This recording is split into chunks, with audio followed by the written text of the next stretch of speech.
Well, hello, welcome to our classroom. I'm Shannon Bossing and I'm a fourth grade teacher here at Harrison Elementary. And I'm going to tell you today about how I set up writing in my classroom and how I've integrated that to work with my content so that my kids can work on projects that are important and meaningful to them.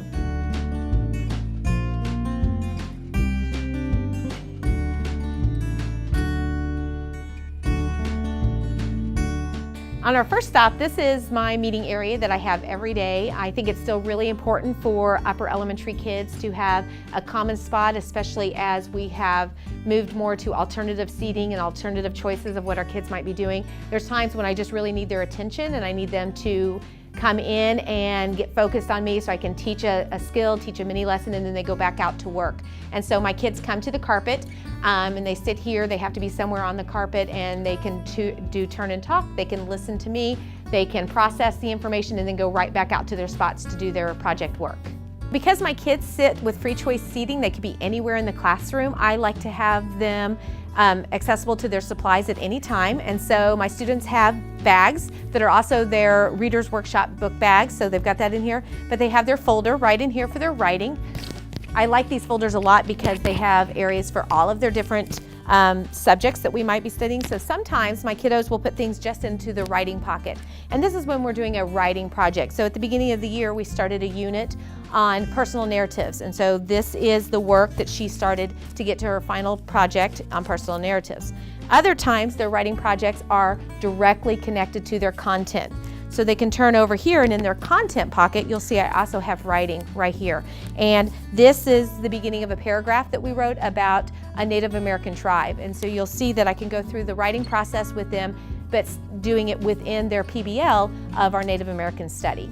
So the other thing I like is for students to just have the ability to get any supplies they need at any time. If I'm working one-on-one with a student or in a small group, I want them to not distract me from my teaching in that small group. So instead, I have their materials right handy for them. So around our room, not just in one spot, but throughout our room, I have access to pencils and pens, glue sticks, staplers, anything that they might need to finish a project, to work on a project through the whole process. So it's right there, accessible at any time for them. I like to give students lots of opportunities for choice and voice throughout our day, and writing is no exception. So oftentimes when we're doing our PBL or within our reading units, whatever, kids have projects that they're writing on, and so that might have some limitations on their choice and voice. But most of the time, even within those projects, they are able to make choices of how they want to approach a final project.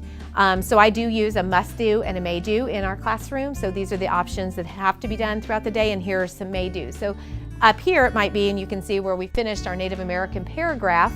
So they completed that. However, during their may do time, they also have the opportunity for writing. We have a writing tub that I have set up that they can always come and do some free choice writing.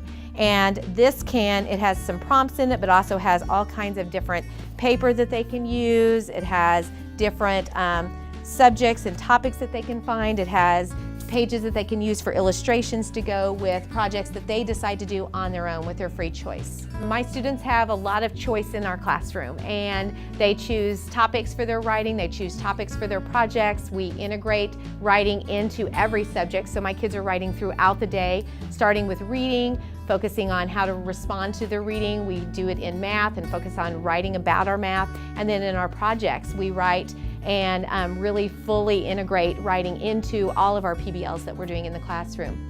Our students also have a lot of opportunities for choice where they're seated, and so what I have found that's been very successful for me is that I go to them. Instead of having a central location where my kids come to me and I meet with them for their instruction, their one-on-one instruction, I go to them. So you might see me sometimes in the back of the room sitting at a table with a kid. You might see me sitting down on the floor with one of our low tables. You might see me on the carpet. I go to the kids and then make sure that they're comfortable where they are, and then we can grow as learners with the instruction I give them and with their feedback to me. We learn together, so it's really great. I think writing is an integral part of our day, and I think it's really important that it become part of every facet of our learning, not just within a single period of time. And so hopefully if you come in and see us, we're writing throughout our day. So after all of my years of teaching and teaching many different grade levels and just really learning to love fourth graders and what they can bring to a classroom, I found these are things that work in my classroom. And I think it's really important for teachers to find what works for them and what fits for them so that they're comfortable and can meet their students where they are and move them forward.